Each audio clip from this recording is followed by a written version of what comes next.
মই বৰ্তমান উপস্থিত আছোঁ সন্মানীয় শিৱসাগৰ বিধানসভা সমষ্টিত। শিৱসাগৰ বিধানসভা সমষ্টিৰ এটা বিষয় নিশ্চিতভাৱে সমগ্ৰ অসমতে ব্যাপক চৰ্চা চলিছে যে অসমীয়া প্ৰতিদিন কাকতখনৰ এটা টোপোলা জ্বলাই দিয়া এই প্ৰসংগটো চৰ্চা চলিছে। তেনে মুহূৰ্ততে আজি এক অন্য ঘটনা সংঘটিত হয়। বিজেপিৰ যুৱ মৰ্চাৰ কেইবাগৰাকীও কৰ্মীয়ে আজি 3গৰাকী মহিলাক পেপাৰখন বিলাই থকা 24 তাৰিখৰ পেপাৰখন বিলাই থকাৰ হাতেলোতে ধৰা পেলাইছে। এই বিষয়টো বাৰুকৈ চৰ্চা চলিছে। এইসকল হৈছে যুৱ মৰ্চাৰ নেতা। এওঁলোকে আজি শিৱসাগৰ হাতেলোতে ধৰা পেলালে 24 তাৰিখৰ প্ৰতিদিন কাকতখন ঘৰে ঘৰে বিলাই ফুৰা 3গৰাকী মহিলাক। চেৰেকাপাৰা গাঁও পঞ্চায়তৰ লালিম গাঁৱত আজি পেপাৰখন বিলাবলৈ আহি এওঁলোকৰ হাতত ধৰা পৰিছিল মহিলাগৰাকী, এওঁলোকে কোৱাৰ মতে। আৰু শিৱসাগৰ সমষ্টিৰ মণ্ডল যুৱ মৰ্চাৰ নেতা কৰ্মীসকলে এনেধৰণে তেওঁলোকে ধৰা পেলাবলৈ সক্ষম হৈছিলে। কি হৈছিলে আচলতে আপোনালোকে এই বিষয়টো বাৰুকৈ চলি আছে। প্ৰতিদিন বাতৰি কাকতখন যেতিয়াই টোপোলা জ্বলিছিলে তাৰপিছতেই অখিল গগৈ বা ৰাইজৰ দলৰ লোকসকল নেতাসকলে বা অখিল গগৈ কৈ আছে যে কুশলদৰীৰ গুণ্ডা বাহিনীয়ে এই পেপাৰ জ্বলাইছিলে। আৰু তাৰপিছত আজিৰ দিনটোত অন্য এক ঘটনা পোহৰলৈ আহিছে। আপোনালোকে পেপাৰ বিলাই থকা মহিলা 3গৰাকীক ৰাইজৰ দলৰ মহিলা 3গৰাকীক হাতেলোতে ধৰিলে। কি হৈছিলে আচলতে ঘটনা? আমি বানমুখ পঞ্চায়তত গৈ আছিলোঁ, তেনেকুৱাতে ঠিক আমালৈ এটা ফোন গ'ল। সেই লালিম গাঁৱৰ তাৰে দুজন মানুহ আছিল, তাৰে এজনে ফোন কৰিলে যে ইয়াতে 24 তাৰিখৰ পেপাৰখন আমাৰ ঘৰে ঘৰে দি ফুৰিছে। আৰু যাৰ ঘৰত তেওঁলোকে দিব পৰা নাই তেওঁলোকে বাউণ্ডেৰী ৱাল দলিয়াই দিছে, হয়তো জেওৰা এনেকৈ পাৰ কৰাই দলিয়াই দিছে। আৰু হয়ো আমি গৈ দেখিলোগৈ, তেওঁলোকক ভদ্ৰভাৱে সুধিলোঁ যে আপোনালোকে পেপাৰ বিলাইছে বোলে। হয়, কিয় বিলাইছে? তো ক'লে যে আমাক অখিল গগৈ ডাঙৰীয়াই পেপাৰখিনি বিলাবৰ কাৰণে কৈছে। 24 তাৰিখৰ পেপাৰখন? হয়, 24 তাৰিখৰ পেপাৰখন। 3গৰাকী মহিলা আছিলে হা। তাৰপিছত আমি সুধিলোঁ যে এইটো পেপাৰটো আমি ভিডিঅ' কৰিলোঁ। আৰু ভিডিঅ' কৰাৰ পিছত আমি তেওঁলোকক 1% আমি বেয়া ব্যৱহাৰ কৰা নাই। আমি ভদ্ৰভাৱে কৈছোঁ, আমি নপঢ়া শুনা ল'ৰাটো নহয় যে আৰু দেখিলে যে কাৰোবাক অভদ্ৰ ব্যৱহাৰ কৰিম। মহিলা মানুহ, মোৰ মা তুল্য মানুহ। আমি আপোনাক ভিডিঅ'বিলাক আপোনালোকে পাইছে চাগে। তাৰপিছত কি হ'ল, ঠিক তেনেকুৱাতে আমি কৈ আছিলোঁ। আৰু ইলেকশ্যন কমিশ্যনাৰ তালৈ আমি ফোন কৰিলোঁ, টোল ফ্ৰী নম্বৰ আছিলে, ফোন কৰিলোঁ। তেওঁলোকে আপোনাৰ চেগাবাৰ থানালৈ ফোন কৰিলে। চেগাবাৰ থানাৰ মানে IC অহাৰ খুব 10 মিনিটমানৰ আগত তেওঁলোকৰ ৰাইজৰ দলৰ এটা টীম আহি ওলালেহি, 40জনীয়া এটা টীম। তাৰপিছত মানুহকেইগৰাকীক অলপ আমাক কিবা কিবি ক'লে মেলিলে, কিন্তু আমি তেওঁলোকক একো ব্যৱহাৰ বেয়া কৰা নাই। কিন্তু তেওঁলোকে আমাক ধমকি দিছে, তহঁতি বোলে কাগজ পেপাৰ জ্বলাইছ প্ৰতিদিন পেপাৰখন। আমি গণতন্ত্ৰৰ চতুৰ্থ স্তম্ভ সংবাদ মাধ্যমক আমি সন্মান কৰোঁ।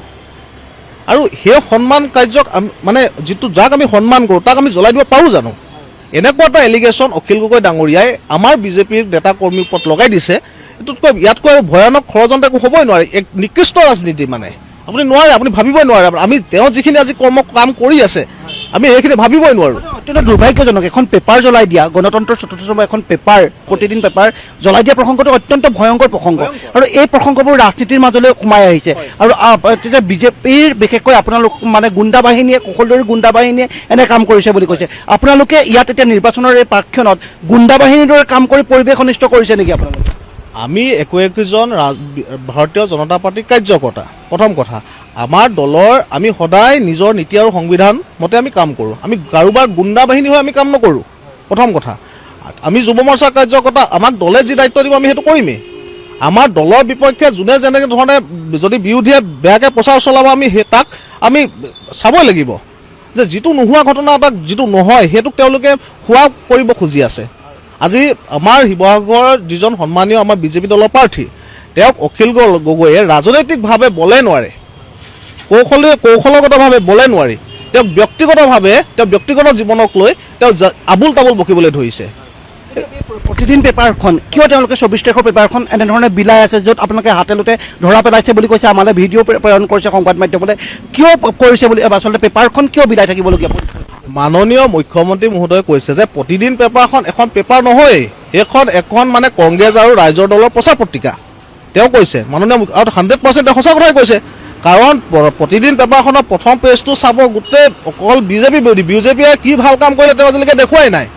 তেওঁলোকে কিবা লিখিছে নেকি? কেতিয়াওতো নিলিখে, সদায় বেয়া নিগেটিভটোৱে লিখি থাকে, হয় নে নহয়? আপোনালোকেতো দেখে এইবিলাক। তো এনেকুৱা ক্ষেত্ৰত কি হয়, আমি পেপাৰখনে শুদ্ধ লিখক, ভুল লিখক বা প্ৰচাৰ কৰক বা নকৰক, সেইবুলি পেপাৰ এখন জ্বলাই দিব, এইটো কেতিয়াও কিন্তু মানি ল'ব পৰা নাযায়। পেপাৰখন জ্বলাই দিছে ৰাইজৰ দলৰ মানুহে। কাৰণ কেলে, তেওঁলোকৰ গৌৰীসাগৰত যিটো ৰাইজৰ দলৰ অফিচ আছে, আমাৰ সম্পূৰ্ণ তথ্য আছে যে 4খনকৈ বলেৰো পিক আপত ভৰ্তিকৈ জাপে জাপে পেপাৰ লৈ আহিছে, প্ৰায় 50,000 পেপাৰ লৈ আহিছে বুলি আমাৰ হাতত খবৰ আছে। আৰু সেই পেপাৰবোৰ এতিয়া বিলাই আছে বুলি ভাবে আপুনি? সেইবোৰ পেপাৰটো বিলাই আছে, প্ৰমাণসহ আপোনালোকে ধৰা পেলাইছে? আমাৰ হাতত প্ৰমাণ আছে।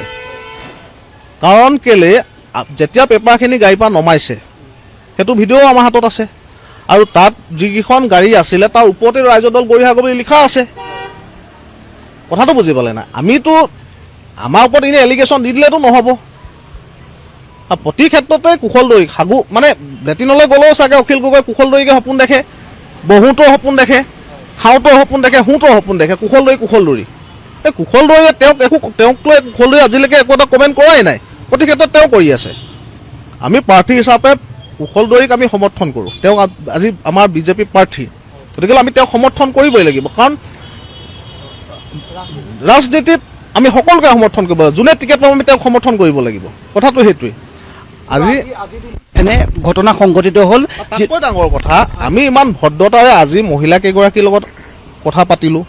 তাৰপিছত ৰাইজৰ দলৰ যিখিনি কৰ্মী আহিলে তেওঁলোককো আমি ভাল ধৰণে কথা ক'লোঁ যে আপোনালোকে এই কামটো নকৰিব, এইটো এটা নিকৃষ্ট পৰিপন্থা, মানে নিকৃষ্ট কামৰ মানে এটা হেৰি হয়, নমুনা হয়। গতিকে এইবিলাক কৰিলে আজি সমাজে ভাল নাপায়। আজি শিক্ষিত সমাজ হ'ল, শিক্ষিত সমাজে এনেকুৱা মানে কিবা ভাল নাপায়। পাছৰ পৰ্যায়ত মন কৰিলোঁ যে কিছুমান নিউজ চেনেলে বা তেওঁলোকৰ ৰাইজৰ দলৰ পেজত দিছে আমিহে গুণ্ডাগিৰি কৰিছোঁ তেওঁলোকৰ ওপৰত। আমি কৰাই নাই কোনো পধ্যে। আপোনাকো আমি ভিডিঅ'ত দেখিছিলোঁ, ভিডিঅ'ত যিটো এতিয়া ভিডিঅ' ভাইৰেল হৈ আছে, কি হৈছিলে গোটেই ঘটনাটো মানে আপোনাৰ আমাৰ লালিমগড়ৰ যুৱ বাহিনীৰ সতীৰ্থই আমাক টেলিফোন যোগে জনালে যে দাদা ইয়াত আমাৰ 24 মাৰ্চৰ যিখন পেপাৰ প্ৰতিদিন টাইমৰ সেইখন আমাৰ ইয়াত ৰাইজৰ দলৰ কিছু মহিলা কৰ্মী ইয়াত বিলাই আছে। সেই সন্দৰ্ভত আমি তাত উপস্থিত হৈছিলোঁ। উপস্থিত হোৱা দেখিলোঁ যে মহিলাগৰাকীয়ে আপোনাৰ বেগত লৈ পেপাৰখিনি মানুহৰ ঘৰে ঘৰে দি আছিলে। তেতিয়া আমি প্ৰশ্ন কৰিলোঁ, বাইদেউ এইখনতো 24 মাৰ্চৰ পেপাৰ, আপোনালোকে যে আজি 27 মাৰ্চৰ দিনা যে বিলাইছে, সেইবুলি কোৱাৰ লগে লগে তেওঁলোকে পেপাৰখিনি লৈ মানুহ ঘৰত সোমাই দিলে। তাৰপিছতে তেওঁলোকে কিছুমান মানুহক ফোন কৰিলে। আমাৰ সন্মানীয় বিধায়ক অখিল গগৈ ডাঙৰীয়া ব্যক্তিগত সহায়ক অমলানজ্যোতি গগৈ ফোন কৰিলে। তেখেতৰ প্ৰায় 30-40 জনীয়া গ্ৰুপে গৈ তাত উপস্থিত হয়। উপস্থিত হোৱাৰ লগে লগে মানে কয় যে আপোনাৰ এইখনতো গণতান্ত্ৰিক দেশ, আমুক মানে সেইখিনি কথা কোৱা হয়। তেতিয়া মানে তেওঁলোকে তাৰপৰা মহিলাগৰাকীক গাড়ীত উঠাই তাৰপৰা আঁতৰাই দিয়ে। আমি সম্পূৰ্ণ ভিডিঅ' আমি কৰিছিলোঁ, কিন্তু আমি ভিডিঅ' যেতিয়া নি পানি আকৌ বেলেগত আকৌ পেপাৰ বিলাবৰ কাৰণে আকৌ বেলেগত আকৌ তেওঁলোকক নমাই দিছেগৈ। তাৰ পৰা নি পানি আকৌ বেলেগত পেপাৰ বিলাবলৈ নি পানি তেওঁলোকক আকৌ এৰি দিছে মানে। আৰু আমি তাতো গৈ পিনি চাইছোগৈ, তেওঁলোক তাত সোমাই, কিন্তু তাত আমি একো কৰা নাই।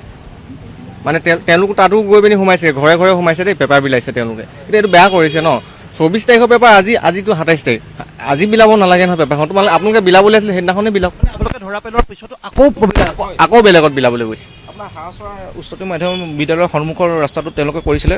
তাৰপৰা আমি আৰক্ষীক অৱগত কৰোঁ। তেওঁলোকে উপস্থিত হোৱাৰ পিছত তেওঁলোকে তাৰপৰা পলায়ন কৰে।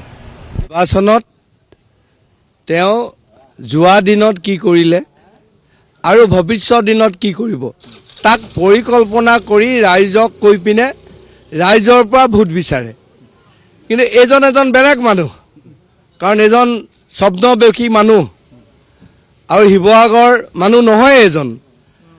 তেওঁ ভয় খাইছে এইবাৰ। প্ৰথমে তেওঁ বহুত চেষ্টা কৰিছিলে যে কুশল দুৱৰীয়ে টিকেটটো নাপাওক, তাৰ কাৰণে বহুত কিবা কিবি কৰিলে, তেওঁ ৰাখিব নোৱাৰিলে। লাষ্টত দলৰ পৰা মোক প্ৰাৰ্থিত্ব দিলে। দিয়াৰ পাছত এতিয়া তেওঁ আচলতে নিৰ্বাচনী প্ৰচাৰ তেওঁ কি কৰিব সেইখিনি কথা ক'ব লাগে, কিন্তু তেওঁ কুশল দুৱৰীক ব্যক্তিগতভাৱে আক্ৰমণ কৰি নিৰ্বাচনী মানে যুঁজখন তেওঁ পাৰ হ'ব বিচাৰিছে। শিৱসাগৰ ৰাইজে মোক ভালকৈ চিনি পায়। কুশল অখিল গগৈ মোক চিনাকি কৰি দিয়াৰ এতিয়া কোনো প্ৰয়োজন নাই। শিৱসাগৰৰ সমষ্টি চুকে কোণে, গাঁৱে ভূঞে, নগৰে চহৰে সকলো মানুহে মোক চিনি পায় ভালকৈ। মই কি কৰিছিলোঁ, ৰাজনীতিলৈ অহাৰ আগত কি কৰি আছিলোঁ, এই কথাবিলাক প্ৰত্যেকজন মানুহে ভোটাৰ ৰাইজে শিৱসাগৰ জানে। সেইকাৰণে অখিল গগৈ যিমানে সাধু কৈ নাথাকক, এইবিলাক অখিল গগৈ সাধু বনাইছে। কাৰোবাক টকা দিছে, কিবা এটা খুৱাইছে, কাৰোবাৰ ঘৰত গৈ কিবা এটা প্ৰলোভন দিছে, এই প্ৰলোভনত কিবা এটা কৈ দিছে। গতিকে সেইসকলেও চোৱাটো ভাল, কাৰণ মিছা কথা কৈ তেওঁলোকো লুকাই থাকিব নোৱাৰিব, তেওঁলোকৰ সত্যতাটো এদিন ওলাব। অখিল গগৈ যিমানেই মোক মানে ব্যক্তিগতভাৱে আক্ৰমণ কৰিছে, সিমানেই অখিল গগৈ দলত গৰাখহনীয়া আৰম্ভ হৈছে। হাৰিব যে তেওঁ এইটো একদম নিজে গম পাইছে। এইবাৰ শিৱসাগৰ সমষ্টি বাদেই দিয়ক, অখিল গগৈ অসমত ক'তো এখনো অখিল গগৈ দলে, যিটো ৰাইজৰ দল বুলি কৈছে নিৰ্দলীয় মানুহখিনিয়ে, ক'তো এখনো আসন নেপায়। যিখন আছিলে সেইখনো হেৰুৱাব। এই ভয়ত তেওঁ ডাইৰেক্টলি শিৱসাগৰত মোক ব্যক্তিগতভাৱে আক্ৰমণ কৰিবলৈ লৈছে। এইটো ৰাইজে কেতিয়াও সহজভাৱে নল'ব। হয়, নিৰ্বাচনত ব্যক্তিগতভাৱে কাৰোবাক আক্ৰমণ কৰাটো কোনো নিয়ম নায়েই, আৰু ইতিমধ্যে মই নিৰ্বাচনী আয়োগক এই কথাখিনি জনাইছোঁ, আৰু মই আইনৰ ফালৰ পৰাও ইয়াৰ ব্যৱস্থা ল'বলৈ ইতিমধ্যে সিদ্ধান্ত কৰিছোঁ। হয়তো 2 দিনৰ পাছতে তেওঁৰ ওপৰত আইনী প্ৰক্ৰিয়া আৰম্ভ হ'ব, আৰু নিৰ্বাচন আয়োগেও মই আশা কৰোঁ যে এইখিনি ক্ষেত্ৰত তেওঁক বিহিত ব্যৱস্থা ল'ব। তেওঁ যিবিলাক কথা কৈছে, যিখিনি কথা কৈছে সেইখিনি কৰিবলৈ তেওঁ মোৰ লগত থাকিব লাগিব। ময়ে যিবিলাক কথা নাজানো, যদি তেওঁ এইবিলাক কথা জানে, সেইজন মোৰ হৈ হয়তো তেওঁ এইবিলাক কাম কৰিছিলে মোক বদনাম কৰিবৰ কাৰণে। বাকীটো আন একো হ'ব নোৱাৰে, কাৰণ মই তেওঁ যিবিলাক কথা কৈ আছে সেইবিলাক জেগাও চিনি নাপাওঁ, মানুহকো চিনি নাপাওঁ। গতিকে তেনেকুৱা ধৰণৰ কিছু সাধু কথা তেওঁ কৈ আছে। তেওঁ দদায়েকৰ ঘৰত গাহৰি মাৰি খালোঁ বুলি কৈছে গুলীয়াই। তেওঁ দদায়েকৰ ঘৰ ক'ত আছে? কোনজন দদায়েক? প্ৰমাণ আছে নি তেওঁৰ হাতত? তেওঁলোকৰ কিবা তথ্য আছে নি? তথ্যবিহীনভাৱে কোনোবাই এনেকুৱা কথা ক'ব নোৱাৰে নহয়। আৰু এনেকৈ ধৰি কোনোবা এজন মানুহ এই মুক্ত আকাশৰ তলত ঘূৰি ফুৰিব পাৰে নেকি? তেওঁ মূলতে ভয় খাইছে, আগৰ পৰাই কৈ আছে। আৰু এতিয়া দেখিছে আপোনালোকে, আমাৰ মিত্ৰজোঁটৰ বিধায়কজনৰ ভৰিত পৰি পিনে সেৱা মানে বিচাৰিছে যে আপুনি নমিনেশ্যন উঠাই দিয়ক। কেলৈ কৈছে এইটো? আৰে ভাই, চবেই নিৰ্বাচন খেলিবলৈ আগবাঢ়িছে। কাৰোবাক মই এতিয়া অখিল গগৈক ক'ম নেকি যে আপোনাৰ নমিনেশ্যনটো উঠাই লওক, আপুনি বাদ দিয়ক? আৰে ভাই, নিৰ্বাচন খেলিছে, আমি আদৰণি জনাইছোঁ। আহক, নিৰ্বাচন খেলিম, ৰাইজে তাত নিৰ্ণয় কৰিব কোনে কাক ভোট দিব। কোনোবা অখিল গগৈটো নিৰ্ণয় কৰিব নোৱাৰে, ইয়াত জিকি যাম বুলি কৈ পিনে তেওঁ জিকিব নোৱাৰে। প্ৰকৃততে ৰাইজেহে সিদ্ধান্ত ল'ব এইটো কাক ভোট দিব।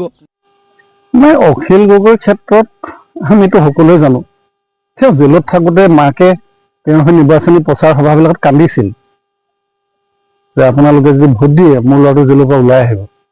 আৰু আমাৰ শিৱসাগৰবাসীৰ অন্তৰখন অতি হৃদয়বান, অতি কোমল, আৰু সেই বৃদ্ধা আইগৰাকীৰ প্ৰতি টোপাল চকু পানীৰ মূল্য দি শিৱসাগৰবাসীয়ে অখিল গগৈক ভোট দিছিল। অখিল গগৈ বিধায়ক হ'ল। বিধায়ক হোৱাৰ পিছত শিৱসাগৰবাসীয়ে ভাবিছিল তেওঁ যেতিয়া বিধায়ক হৈছেই, এজন সংগ্ৰামী নেতা, গতিকে শিৱসাগৰবাসীৰ আৰু সমস্যা নাথাকিব, সকলো সমস্যা তেওঁৰ নেতৃত্বত সমাধা হ'ব। কিন্তু তেখেতৰ জীৱনৰ প্ৰথম দিনটোত, যিদিনা পবিত্ৰ বিধানসভাত প্ৰৱেশ কৰিছিল, সেইদিনা শিৱসাগৰবাসীয়ে শিৱসাগৰবাসীৰ প্ৰতি তেওঁৰ যিটো অন্তৰৰ স্থান, যিটো আন্তৰিকতা, সেইটো দেখিবলৈ পাইছিল। কাৰণ সেইদিনা তেওঁ শিৱসাগৰবাসীৰ অভাৱ অভিযোগ সমস্যাৰ কথা কোৱাৰ পৰিৱৰ্তে তেওঁ য'ত 90% সন্দেহজনক নাগৰিকে ভৰ্তি হৈ আছে চেঙা সমষ্টি, সেই চেঙা সমষ্টিৰ ৰাইজৰ হৈ তেওঁ তাত মাত মাতিছিল। আচলতে চেঙা সমষ্টিত কি অভাৱ অভিযোগ আছে সেইখিনি উপস্থাপন কৰাৰ দায়িত্ব চেঙাৰ বিধায়কৰ, শিৱসাগৰ বিধায়কৰ নাছিল। কিন্তু আমাৰ শিৱসাগৰ বিধায়কজনে শিৱসাগৰবাসীক সেইদিনা চূড়ান্তভাৱে বিশ্বাসঘাতকতা কৰিছে, অপমান কৰিছে, প্ৰবঞ্চনা কৰিছে, আৰু শিৱসাগৰৰ পৰিৱৰ্তে তেওঁ সেই চেঙাৰ হৈ মাত মাতিল। তাতেই আমাৰ অসমীয়া দেখাৰ কথা আছে ন, যি মূলা বাঢ়ে দুপাততে চিন। তো সেইদিনা অখিল গগৈৰ প্ৰকৃত স্বৰূপটো শিৱসাগৰবাসীয়ে চিনি পাইছিল। আচলতে শিৱসাগৰবাসীয়ে ভুল সিদ্ধান্ত লৈছিল নে শুদ্ধ সিদ্ধান্ত লৈছিল? আজি তেওঁ ভোট দিয়া বহুত শিৱসাগৰ ৰাইজ আজি অনুতপ্ত, তেওঁক বিধায়ক হিচাপে ভোট দি পেলাই। সেইসকলে আজি সংকল্প লৈছে, এই যি বিশ্বাসঘাতকতা কৰিলে, চূড়ান্তভাৱে প্ৰবঞ্চনা অপমান কৰিলে শিৱসাগৰবাসীক, তাৰ যথোচিত উচিত শিক্ষা দিবৰ কাৰণে এই 26 বিধানসভা নিৰ্বাচনত তেওঁলোকে কৰি দেখুৱাব, তাৰ কাৰণে সাজু হৈ আছে। গতিকে আমি এটা কথা ঠিক, শৰাইঘাটৰ যুদ্ধত আহোম সেনাই যিধৰণে মোগলক খেদিছিল, পৰাজিত কৰি পেলাই যিদৰে মোগল সেনাক অসমৰ পৰা খেদি পঠিয়াইছিল, তো শিৱসাগৰবাসীও সংকল্পবদ্ধ হৈ আছে এই 26 বিধানসভা নিৰ্বাচনত এই বিশ্বাসঘাতক প্ৰতাৰক প্ৰবঞ্চক অখিল গগৈক শিৱসাগৰৰ পৰা এই শিৱসাগৰ যোৰহাটৰ আমাৰ যি জাঁজি নদী আছে এই জাঁজি নদী পাৰ কৰি ইয়াৰ পৰা খেদি পঠিয়াব সেই দৃঢ় সংকল্প ইতিমধ্যে শিৱসাগৰবাসীয়ে লৈ থৈছে আৰু আমি ভাৰতীয় জনতা পাৰ্টীৰ প্ৰত্যেকজন কাৰ্যকৰ্তা শিৱসাগৰবাসীৰ সেই সংকল্পক বাস্তৱত ৰূপায়িত কৰিবৰ কাৰণে আমিও শিৱসাগৰবাসীৰ লগত আছো আগন্তুক দিনত তাক বাস্তৱত পৰিণত কৰিম সেই দৃঢ় সংকল্প আমিও দলীয়ভাৱে লৈছোঁ ধন্যবাদ ভিডিঅ'টো সম্পূৰ্ণকৈ চোৱাৰ বাবে আৰু এনেধৰণৰ ভিডিঅ' নিতৌ পাই থাকিবলৈ চেনেলটো ছাবস্ক্ৰাইব কৰি ভিডিঅ'টো এটা লাইক কৰি দিব লগতে এটা হাইপো কৰিব আজিলৈ ইমানে ধন্যবাদ পুনৰ লগ পাম অন্য এটা ভিডিঅ'ত